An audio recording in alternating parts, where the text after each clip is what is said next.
Inshallah, this is going to be a Q&A session. أسئلة وأجوبة. Open session. If you have any question, feel free to put it in the comments, inshallah. I'm going to start in just a few seconds, but in the meantime, please go ahead and put your question. If you have any question, inshallah, try to answer.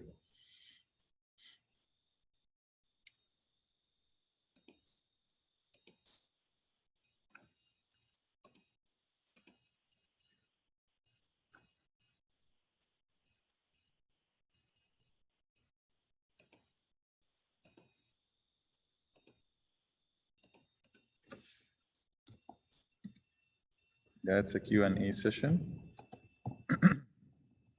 Put your questions in the comments below, and I will get to that, inshallah. Wa alaikum assalam wa rahmatullah, Brother Abdul Samad.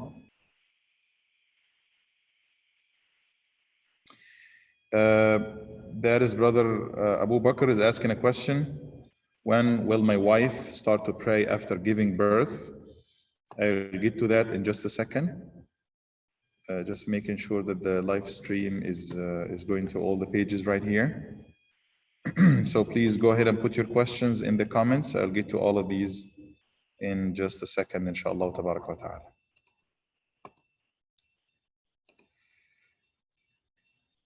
Let me also share this.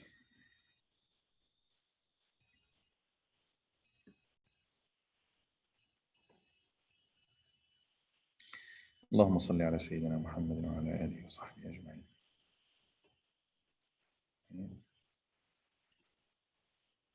Share.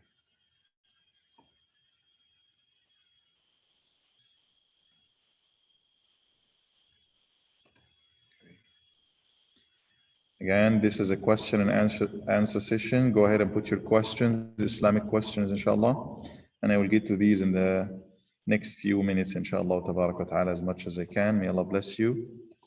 May Allah gather us all in the Jannah. Allahumma ameen ya Rabbil Alameen. One more thing I'm doing here.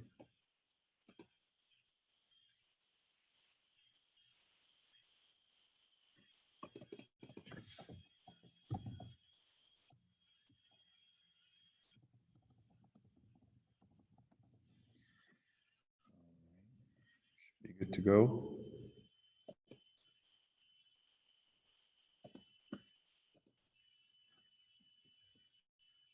Okay.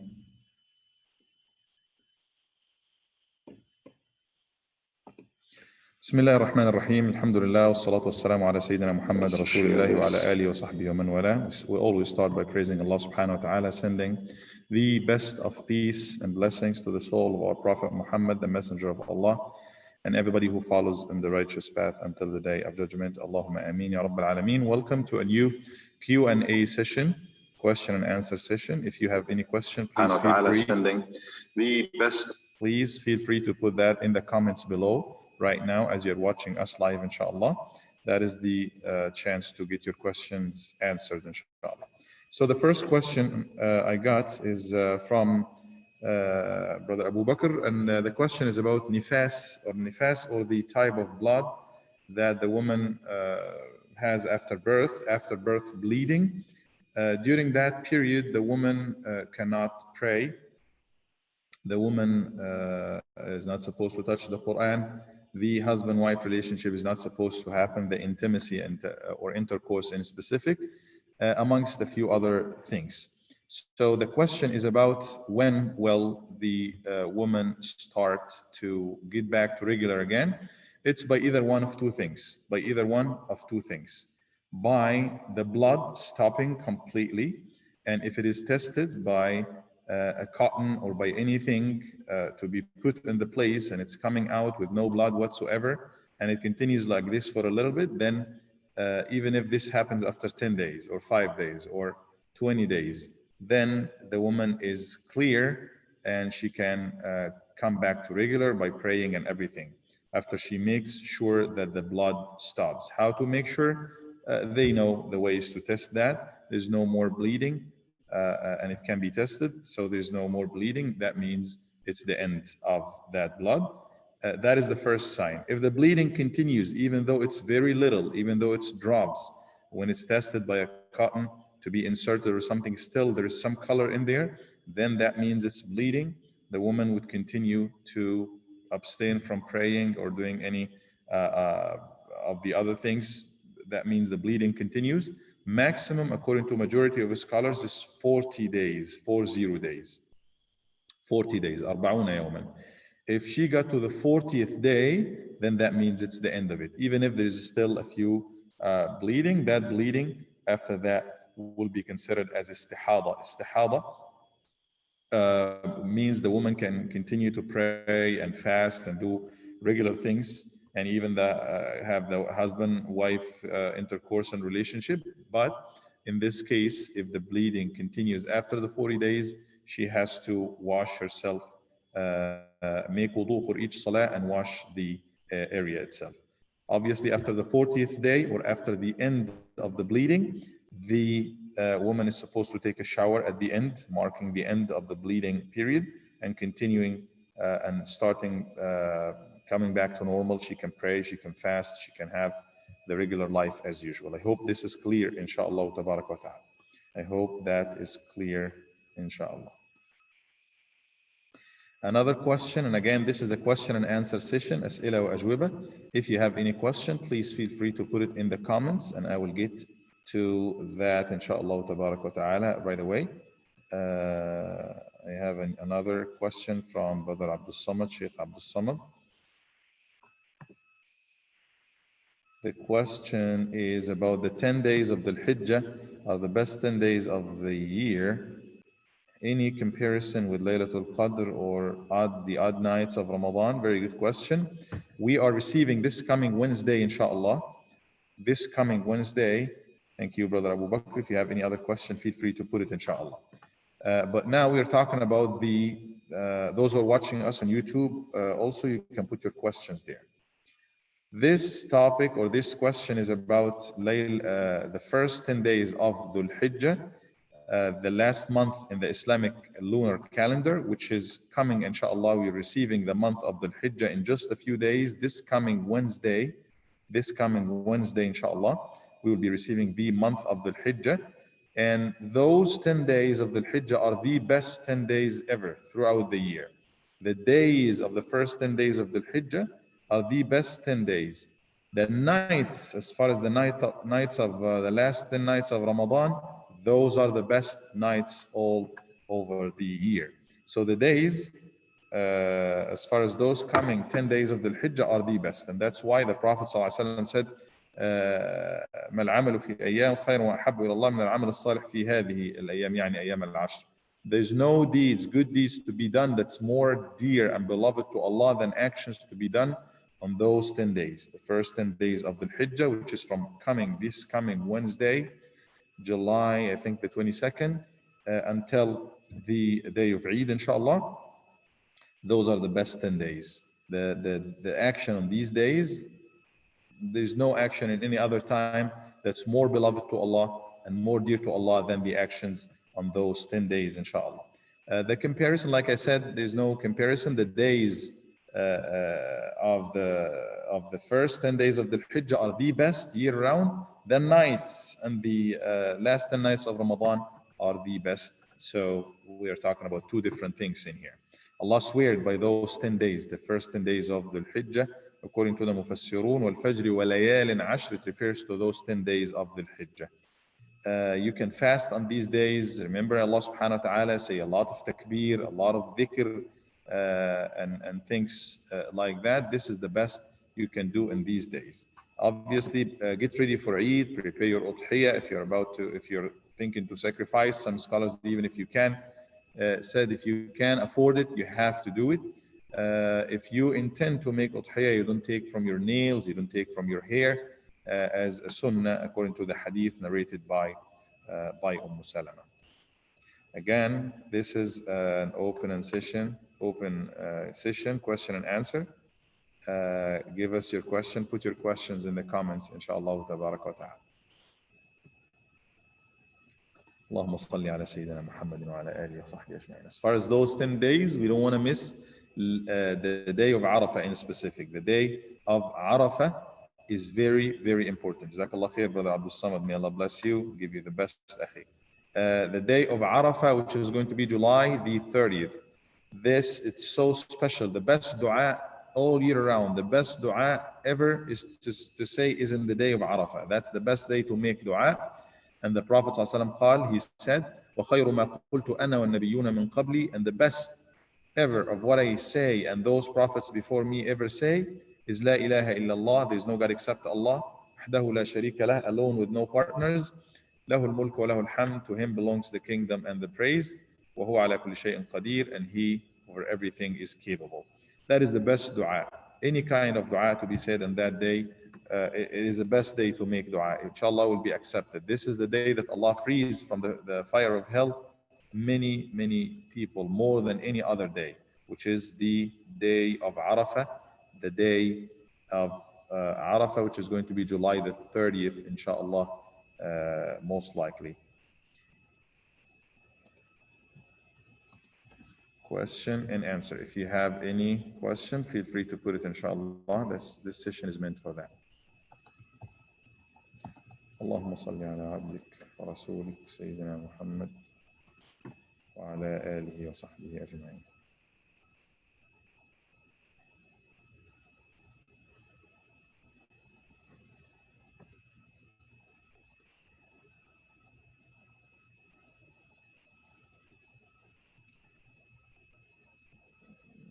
إياك.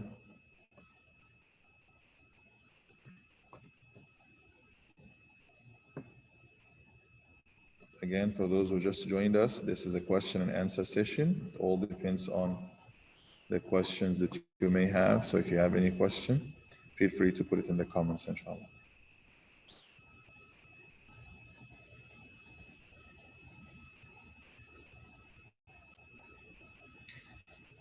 What is an acceptable distance for you to be considered a traveler? That's a good question, Brother Abdul Samad. Jazakallah khair for interacting and asking questions. The distance of qasr, or the distance of you being considered as a traveler, according to majority of scholars, is by our today's measurements, around 83 kilometers, which is around 50 miles. 48 miles to be specific, we can round it up and say 50 miles. So if you are traveling for 50 miles, which is around 83 kilometers or more, then you are considered a traveler. And there are so many rules and rulings that will be that will apply in this case. أحكام السفر, rules of traveling. If it is Ramadan, you may break your fasting. You have the concession if you're traveling to break your fasting, and you have to make up for those missed days later on. If you are traveling also for that distance or more, the distance of 50 miles or more, which is 83, 84 kilometers or more, then you can also, or you may also shorten and combine the prayers. You shorten the 4 rak'ah prayers, namely Dhuhr, Asr, and Isha. Those prayers you shorten, instead of 4 rak'ah, you make them 2 rak'ah instead. And you may also combine Dhuhr with Asr in either time, in the time of either one of them, Dhuhr or Asr. So you take Asr, pray with Dhuhr early, or you delay Asr to pray Dhuhr, to pray with Asr late. You have this option too. Same thing with Maghrib and Isha. You may pray Maghrib along with Isha, or Isha along with Maghrib in either time or in time of either one of them. Only Isha will be shortened, but Maghrib cannot be shortened. The prayers to be shortened are Dhuhr, 4 rak'ah, 2 instead of 4. Asr, 2 rak'ah instead of 4, and Isha, 2 instead of 4. These rules and more would apply for you when you are traveling for 50 miles or more. When to apply this? You don't apply this when you hit the 50 miles. When you get to the 50 miles or 83 kilometers, you start doing that from the time you leave the borders of your city or town.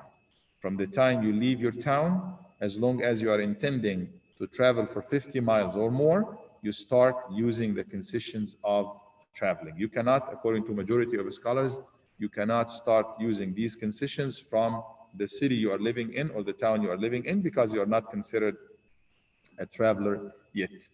You are still muqim, you are still resident, and this is for musafir, for somebody who's traveling.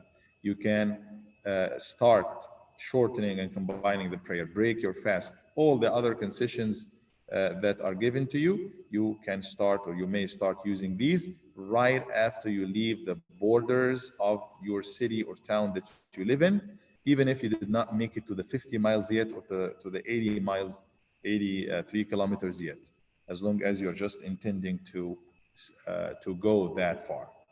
I hope it's clear, inshallah. Also, how far can I continue to use these concessions? I'm traveling, I'm going over 50 miles, I'm going to be considered a traveler.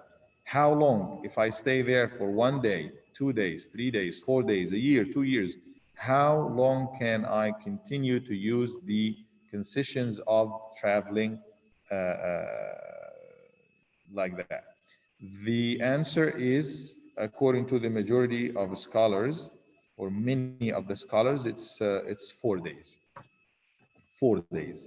If you're going to be there for 4 days or less, 4 days in the destination, it's above 50 miles or more, you're going to stay for 4 days or less, you can use the concession all through the time, for 1 day, 2 days, 3 days, or 4 days. Once you pass the 4 days, then you are considered, if you know from the beginning you are staying 5 days, for example, then nothing applies to you. What applies to you as far as the concessions is only when you are on the way, you can use these concessions. But once you reach your destination and you know that you are going to be there for more than 4 days, like 5 days or more, then you are considered muqim or resident from day one. You cannot use any of these concessions. But if you know that you are going to stay for 4 days or less, you can use that for the whole time. That is the opinion of the majority of scholars. Imam Abu Hanifa will take it up to 15 days. Imam Abdullah ibn Abbas will go to 19 or 20 days. But the majority of scholars, like I said, ahkam al-safar, or the rules of traveling, would apply only for 4 days. If you are going to reach a destination and stay there for 4 days or less, more than 4 days, you're considered muqim or resident, and many of these rules, or all these rules, would not apply to you. In all cases, as long as you're traveling on the way itself, all of these rules or concessions and rukhas would apply to you. You can shorten and combine the prayers. You may also break your fasting if you choose to. Again, this is an open session, question and answer. If you have any question, feel free to put it in the comments. Inshallah, I'll get to it in right away. اللهم صل على سيدنا محمد وعلى آله وصحبه أجمعين.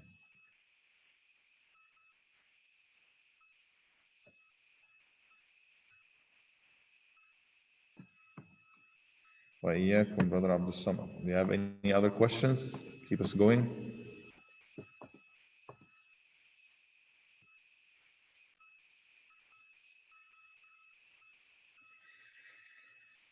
يا ربي لك الحمد على كل حال.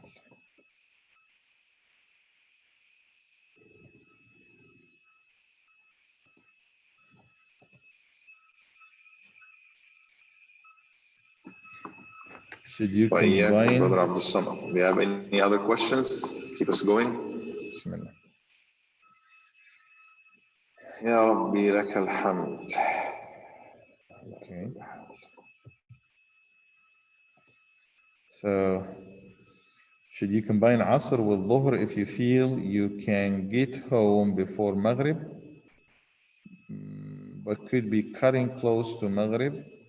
Yes, as long as you're traveling and you got to the time of any of these prayers, you can use this concession. Even if you end up your travel earlier, that should be fine. Because when this become obligatory on you, or when you were giving this concession, you were capable of using this concession, and you're using it for a valid reason, you can use it. And if you use it and pray Dhuhr and Asr, you have done the obligation. It's only one time on you to pray that prayer. You're not supposed to pray it again, even if you become muqim, or you become resident. If you know you're going to get home before Maghrib, there's no problem of praying in the using the concession and praying while traveling. There is no problem, inshallah, in that, because it's a concession or rukhsa from Allah subhanahu wa ta'ala to you, that if you decide to use it, alhamdulillah, you use a concession that Allah subhanahu wa ta'ala has given you. There's nothing wrong with that, inshallah, even if you come home before Maghrib or so. You don't have to pray Asr again. Wallahu a'lam. Brother Muhsin Kamal, wa alaikum assalam wa rahmatullahi wa barakatuh. If you have any question, feel free to put it, inshallah. This is a free open session, question and answer, inshallah.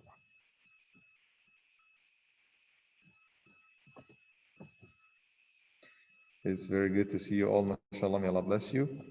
But it would be better if you have any question to share it right now. I receive a lot of questions in the email and messages and what have you. And sometimes not as many questions come when we're live, but that's okay too. If anybody joins us right now, feel free, inshallah, to put your questions. Even if you're watching this later after the live, you can leave your question also, and I will try to get to it, inshallah. اللهم صل وسلم وبارك على سيدنا محمد وعلى آله وصحبه وسلم. Brother Muhsin, he said, if I cannot do sacrifice at present, can I send the money for that reason as sadaqah? If you are capable of doing the udhiyah, anybody is capable of sacrificing and doing the udhiyah or qurbani. Many scholars said it's obligatory. Even though majority would believe it's sunnah or highly recommended sunnah, but some really have their strong opinion to evidence to support their view that it's obligatory. من وجد ساعة فلم يضحي فلا يقربن مصلانا. The Prophet said the very strong hadith. He said those who can afford to sacrifice and they do not do the udhiyah or qurbani or sacrifice, let them not pray with us Eid. That's like, scholars said if that is the case, that means it's obligatory. But many others said it's not, it's sunnah mu'akkada. In any case, if you can afford to do it, if anybody of those who are watching can afford to do the udhiyah, please do the udhiyah. It's the ritual that's meant. It's not only the meat. Some of us think it's the meat. Go buy the meat and it's okay. No, it's not about the meat. Meat is good, but it's about the ritual and sacrifice itself. It's also the best, if you can slaughter yourself, is to do it. Follow the guidelines and instructions and what have you. But if you can do it yourself, do it as a ritual. If you cannot do it, then at least see it, watch it as a sacrifice is being done for you on your behalf. That is one of the rituals. See it and watch it. This is the best thing to be done on the day of Eid, which is Nahar, or the sacrifice itself. What if I cannot? It's not possible. I don't know anybody close to me. Can I send it? Like you're saying, yes, you can, inshallah. You can get it done on your behalf, not in sadaqah, but you can. What you can is you can get some people do it on your behalf elsewhere. There are many relief organizations. There are many organizations out there that can do the sacrifice or qurbani or udhiyah on your behalf. You can pay online or find one of these programs and you can get it done on your behalf. Always the best is to do it yourself or see it or get it done for you in front of you. But if you cannot, then you can always send to one of these programs and they can get it done for you, inshallah. Send them money and it can be done for you, inshallah. And as far as udhiyah, 7 people can get together in a camel or in a cow. In a cow or a camel, 7 people can participate because it has 7 shares in that. But if you decide to go a smaller sheep or goat, then it's good for one family, one person. When I said 7 shares, 1 share is good for one family, for one person. And because you're supposed to do it as the head of the household, you're supposed to do it on behalf of your whole family. Brother Abdul Samad here, I know him. He is working with Helping Hand USA, and he said they are offering sacrifice in over 60 plus countries. This is one more trustworthy person and organization that you can get it done through them on your behalf, inshallah.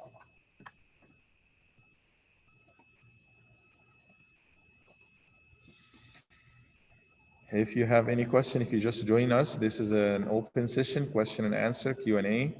If you have any question, I'll be happy to try to answer, inshallah, بإذن الله تعالى.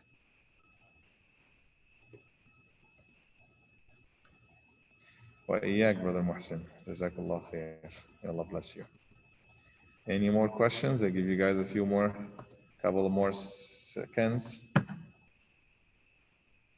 This is an open session, question and answer. If you have any question, feel free to put it, and I'll get to it, inshallah. Brother Abdul Samad, he just put the link for the Qurbani that they do in there. If anybody wants to get it done on your behalf, you may use this global Qurbani program, inshallah. But like I said, the best, if you are able to get it done for you, or if you can do it yourself somehow, you may do that. If you cannot, you can get it done for you.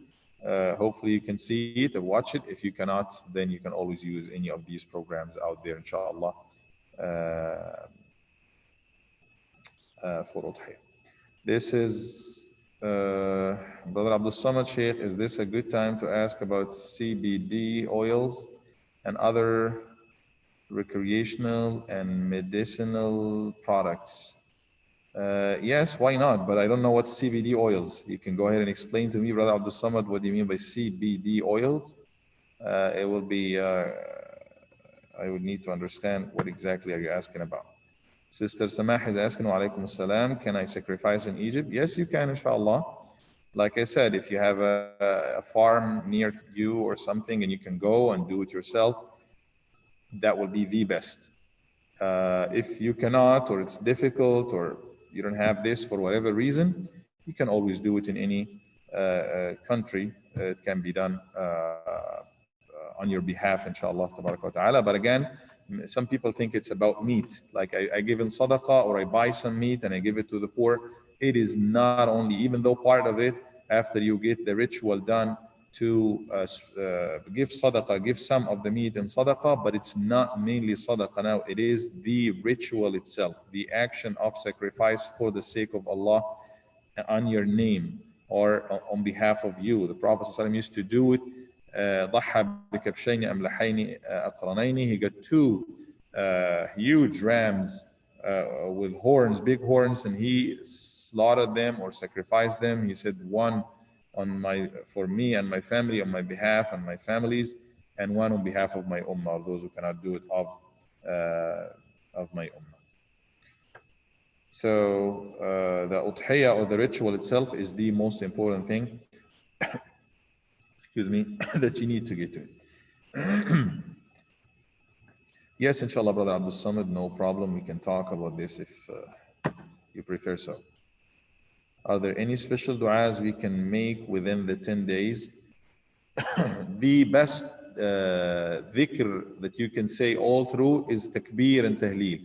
Allahu Akbar, Allahu Akbar, Allahu Akbar, La ilaha illallah, Allahu Akbar, wa lillahi alhamd. So any form of takbir, that is just recommended. But you may say any form of dua, especially around that meaning, the glorification of Allah subhanahu wa ta'ala and the praising of Allah subhanahu wa ta'ala all through these days. In the day of Arafah, the formula, the dua, the best dua, as mentioned in the hadith, is لا إله إلا الله وحده لا شريك له له الملك وله الحمد وهو على كل شيء قدير. One more time, لا إله إلا الله, there is no God except Allah, وحده لا شريك له, alone with no partners, له الملك, all the kingdom belong to him, وله الحمد, and all the hamd or praise belong to him, وهو على كل شيء قدير, and he over everything is capable. He is capable of everything. That is the best dua, as the Prophet ﷺ recommended us to say, especially in the day of Arafah, which is going to be July the 30th, the day right before Eid, inshallah. وَيَذْكُرُ اسْمَ اللَّهِ فِي أَيَّامٍ مَعْلُومَاتٍ. Allah said in the Quran, and such they remember the name of Allah on those known days. Mention and remember the name of Allah. Any remembrance in the name of Allah, on these days should be good, inshallah. Brother Samim, Hoshang, I need your opinion. about sanitizer which contains 70% alcohol before salah? Good question. That comes to the point. وإياك. Salam Senator, I guess probably this is Brother Rashid. Jazakallah khair wa iyyak, Brother Rashid. So to the question of Brother Sameem, it goes back to the alcohol. Is it considered? We know it's illegal to consume in terms of swallowing it, or wine, or alcohol in general. But is it najis or not najis? Is it haram to consume, and in the meantime it's impure or not? Scholars disagree. Imam Shafi'i and others, they believe it is impure as well. It is haram to consume, like wine is haram to consume. And if you pour it in your body, you have to wash it. It's impure. It's not like water. It's not like tea or juice, like any other juice. He believes that it is najis, or it is impure, and it should not be used in the clothes or in the body. It should be washed because it is najis. Other imams, they say no, it's not najis. And they would say even the najasa, even though some of them who say najasa, يعفى عنه في ربع الثوب, it is okay as far as 1/4 of the cloth. It can be يعني allowed. Anyways, each group, they quoted their evidence. There is a strong evidence for Imam Abu Hanifa and others. They said, as we all know, al-khamr or alcohol did not become haram. Like many other haram things, they did not become haram or illegal or impermissible all of a sudden at once. There was graduation. There was some level of going gradually, right? So what happened is that Allah subhanahu wa ta'ala in the beginning, He said, وَمِن ثَمَرَاتِ النَّخِيلِ تَتَّخِذُونَ مِنْهُ سَكَرًا وَرِزْقًا حَسَنًا. From the fruits of the palm trees, you take sakaran, you take alcohol, something to make you drunk, and also rizqan hasana, and good provision. You make good things and you make not as good things. He doesn't say whether it's okay or not okay to do it, but he said that's what you do. Another ayah, then he said, يَسْأَلُونَكَ عَنِ الْخَمْرِ وَالْمَيْسِرِ قُلْ فِيهِمَا إِثْمٌ كَبِيرٌ وَمَنَافِعُ لِلنَّاسِ. He said, they ask you concerning alcohol and gambling, say they have so many sins in them and they have some benefit also. He did not also say that was another level. And then concerning the alcohol, Allah said, and the next level, third level, He said, يا أيها الذين آمنوا لا تقربوا الصلاة وأنتم سكارى. O you who believe, do not come close to salah, do not make salah or pray while being drunk. So He made it illegal or impermissible to consume around salah time. So you will be sober. You have to be sober during salah. Then the final ayah came in Surah Al-Ma'idah. Allah Azza Jalla said, يا أيها الذين آمنوا, O you who believe, إنما الخمر, indeed wine or alcohol, والميسر والأنصاب والأزلام, and He mentioned gambling and amongst other forms of illegal things, and He said رجس من عمل الشيطان. All of them are rijs, all of them are impure from the action of shaitan, so avoid it totally. When this ayah was revealed, and by the way, Imam Shafi'i said rijs is another word for impure. He said, Allah said impure. If it is impure, that means we have to deal with it as impure, not only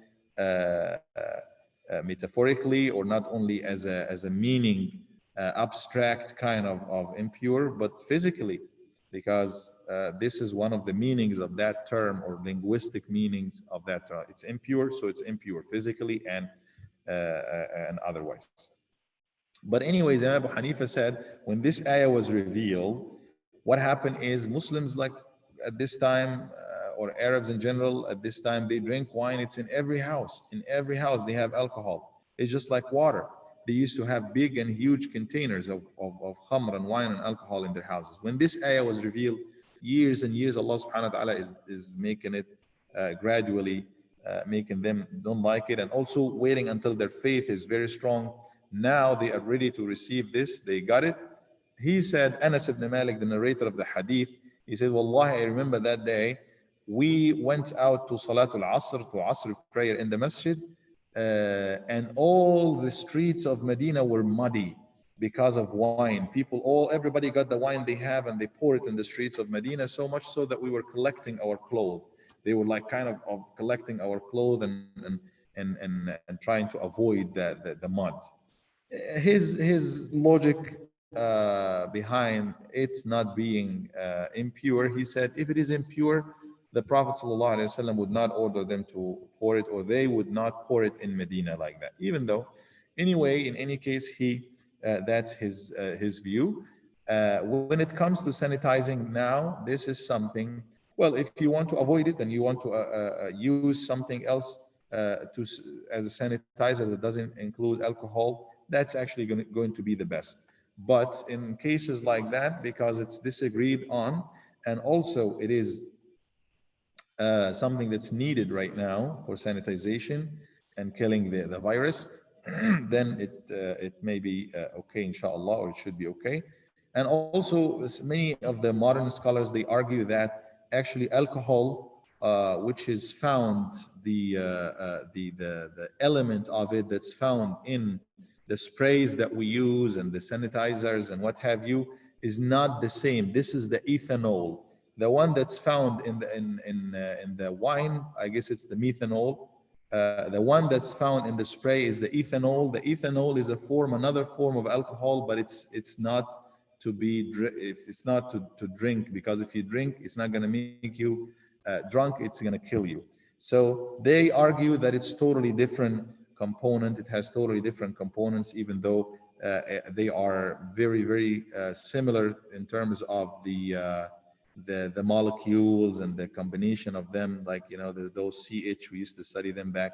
They have some specific number of carbon molecules or atoms, or not atoms, I believe. Anyways, they are very, very similar as far as the combination, but they are also not 100% different, because alcohol or ethanol, if you drink it, it's going to kill you.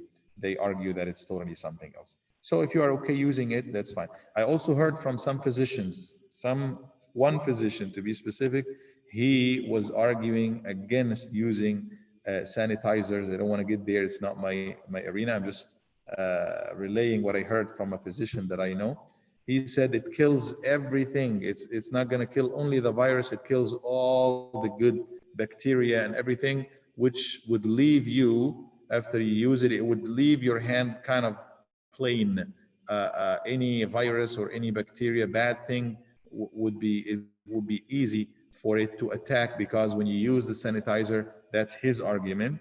He said it's going to kill everything. It's like you're bombing everything in this area, good and bad. Yes, you're getting rid of the bad virus if it's there, but you're also getting rid of the good ones as well. He was just arguing, this doctor, this physician, he was saying that it's always the best to use just water and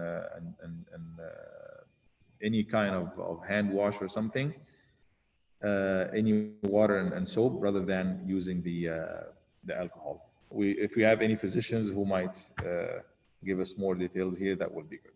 But in any case, if you think you need it, to answer your question, if you need it and you think it's necessary for you, or you're advised to use it, there's no problem, inshallah, of using it. If you don't feel comfortable, خلاص, don't use it. Wallahu a'lam. I just mentioned the disagreement about it. طيب, if I get to another question.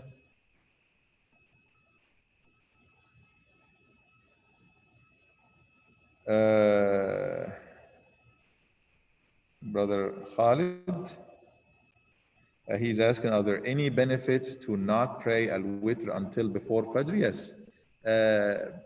Delaying the witr until the last portion of the night right before Fajr, which is called the time of as-sahar, is actually more virtuous and more rewarding, because Allah subhanahu wa ta'ala gets at the last third of the night as close as possible to his people, to as-sama' ad-dunya, the first heaven or the first sky, in a way that fits his majesty. And he says, is there anyone who has anything and I give it to him? Any person to ask anything, I give it to him. Anyone to ask forgiveness, I forgive him, and so on until the dawn breaks. So it's always the best to keep it until the end of the night, but you can pray it at any time from after you pray Isha all the way until before Fajr.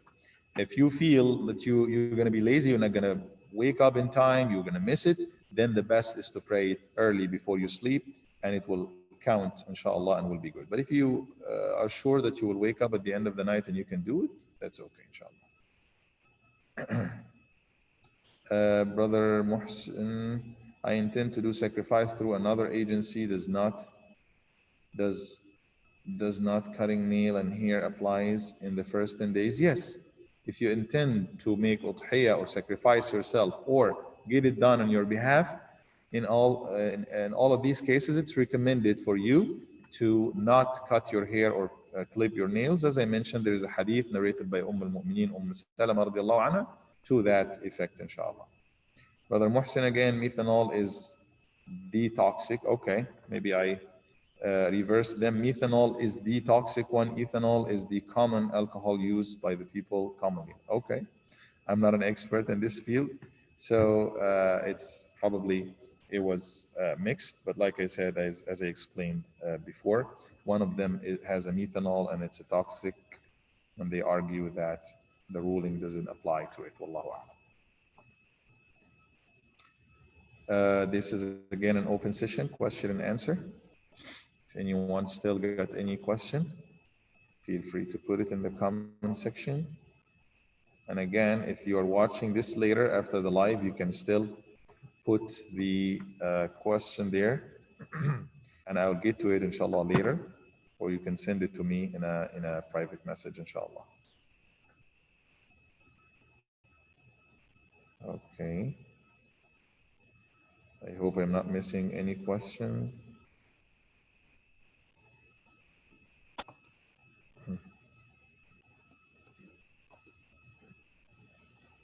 All right. Anyone else get any question before we conclude, inshallah?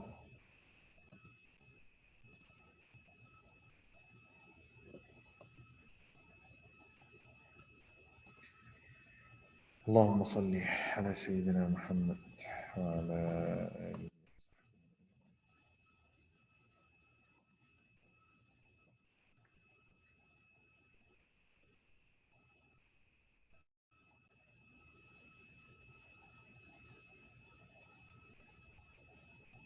Okay.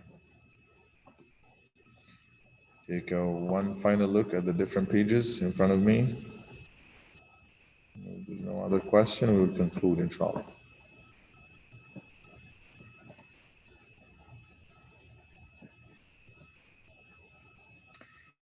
All right, so every day after Salatul Maghrib, around 8:45, we, Sacramento time, we go live, and every day from Monday through Friday. Friday is an open session. Friday is an open session, question and answer. If you have any question, feel free to log in and put your question, inshallah. The other days, you can check the schedule, sign up for our newsletter to receive the newsletter. Monday, we have Quran session. You can also join us on Zoom and read with us, inshallah. The link is always below the video or the live stream. And Tuesday, we have Aqidah classes or Islamic Creed. Wednesday, we have fiqh. These days, we're talking about nikah or rulings of marriage. And Thursday, we have seerah or life of the Prophet ﷺ. And Friday, like I said, we have open session, question and answer. Thanks, I asked because responsible guys in Salam before entering the prayer area offer sanitizer. Yes, yeah. So that's, we're trying to take all the measurements to protect you and ourselves and the community, inshallah, at these tough times. May Allah subhanahu wa ta'ala keep us all safe and healthy and deliver us safe from that, inshallah. Thank you, Brother Muhsin. And thank you, everybody who is watching. Jazakumullahu khairan. Wallahu ta'ala a'la wa a'lam. Allah knows best. Wa sallallahu ala Sayyidina Muhammad wa ala alihi wa sahbihi ajma'een. Assalamu alaikum wa rahmatullahi ta'ala wa barakatuh.